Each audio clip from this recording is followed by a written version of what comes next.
रात में अभी मैं सोने जा रहा था और अभी जस्ट बम ब्लास्ट की जो न्यूज़ है वो अभी आई है।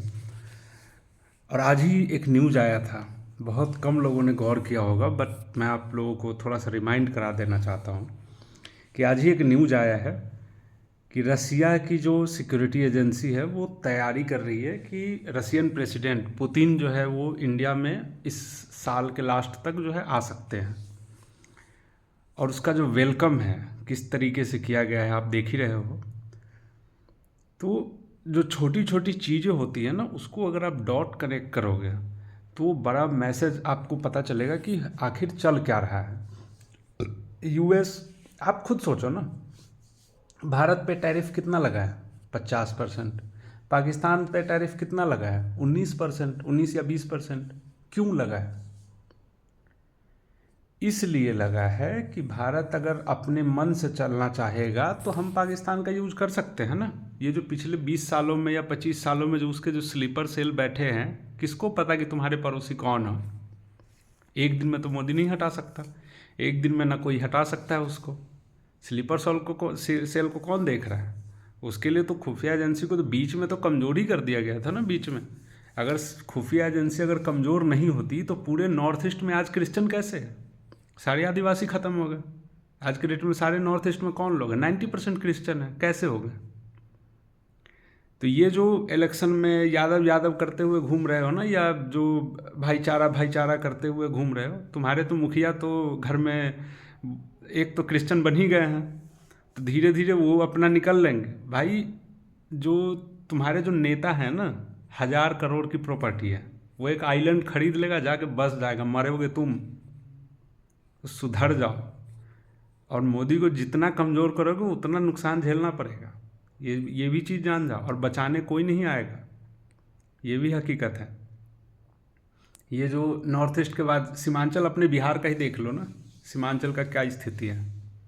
कभी हिंदू हुआ करता था, आज किसका बहुल इलाका है? पहले जनसंख्या बढ़ाओ, फिर वोट अधिकार लो, और फिर उसके बाद तानाशाही करो। तानाशाही इन द सेंस उसको बोलते हैं जो अपने हिसाब से चलाता है। तानाशाही उसको हमेशा नहीं बोला जाता है कि किसी का मर्डर कर दिया या किसी को लूटपाट लिया।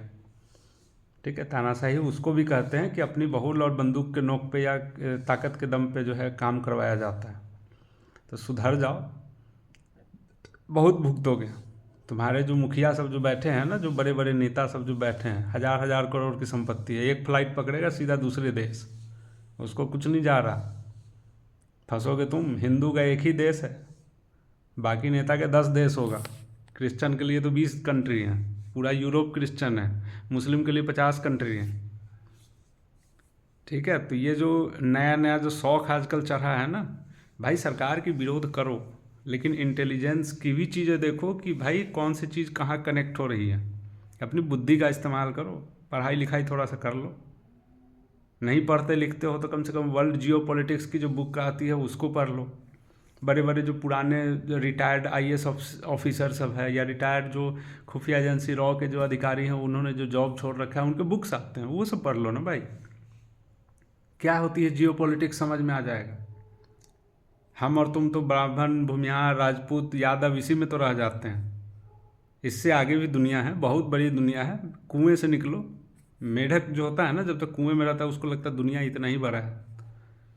तो थोड़ा सा निकलो। अगर हिंदू हो तो हिंदू की तरह सोचना शुरू करो, और अगर जाति में रहना है तो रहो। अपना क्या कहा जा सकता है उसके लिए?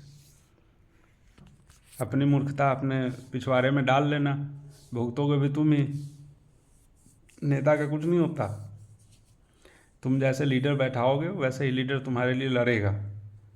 तुम वैसे लीडर को बैठाओगे जो दिन भर में 4 बार यही प्रूफ करने में लगा हुआ है कि मंदिर बनाने से क्या होता है, हॉस्पिटल बनाने से क्या होता है। भाई सबकी अपनी अपनी जगह है।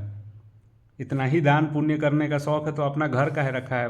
वो छपरी डलवा ले ना, सारा ज़मीन दे दे हॉस्पिटल के लिए। हर चीज़ का जगह होता है ना, मंदिर का भी जगह है, हॉस्पिटल का भी जगह है, शमशान घाट का भी जगह है। तो ये जो तर्क जो नया पर आजकल चला आया है ना कि ये बना देते तो ये हो जाता है, ये इसी सब चुतियापे में रह जाओगे और ऐसे ही मर जाओगे किसी दिन। वैसे भी बिहार के आधा जनता तो कीड़ा मकोड़ों की तरह ट्रीट करती है बाहर की, जो वो है ना, क्या बोलते हैं उसको, जो नेता है बिहार के लोगों को कीड़ा मकोड़ा समझते हैं। तो थोड़ा सुधर जाओ, अपने दिमाग पे काम लगाओ। जिस साउथ इंडिया में एक मतलब इक्का दुक्का स्टेट को छोड़ के किसी स्टेट में बीजेपी की सरकार नहीं है, उस साउथ इंडिया के चीफ मिनिस्टर सब लड़ झगड़ के क्या क्या नहीं कर लेते हैं। वहाँ के लोग इतना प्रेशर बना देते हैं अपने सरकार पे कि इतनी बड़ी बड़ी कंपनियाँ और ये पोर्ट वगैरह क्या क्या नहीं आ जाता है। बिहार की ये इलेक्शन है, कल उसका लास्ट फेज है, मतलब कि शायद आई थिंक लास्ट फेज का इलेक्शन होना है, या हो सकता है जब तक ये वीडियो आए तब तक इलेक्शन भी ख़त्म हो जाएगा। आधा बिहार बाढ़ में डूबा हुआ था, जहाँ पे ये गंगा नदी के किनारे। कि कौन नेता बात किया है इस पर? इसलिए नहीं किया है क्योंकि सब अपना अपना जात देख रहा है। भूमिहार देख रहा है कि हमारा आरजेडी से भी खड़ा है कि नहीं, जदयू से भी खड़ा है कि नहीं, बीजेपी से भी खड़ा है कि नहीं। यादव को अपना मुख्यमंत्री तेजू भैया को तेजस्वी को बनाना है, जबकि तेजस्वी भैया के फैमिली तो अलग ही दुनिया में चल रहे हैं।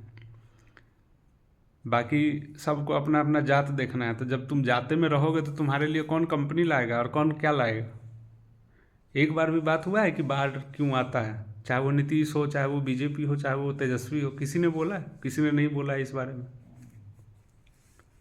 तो ये सब चीज़ें समझो, और अगर तुम नहीं समझोगे तो जो दिल्ली में हुआ है वो कई जगह पे होगा।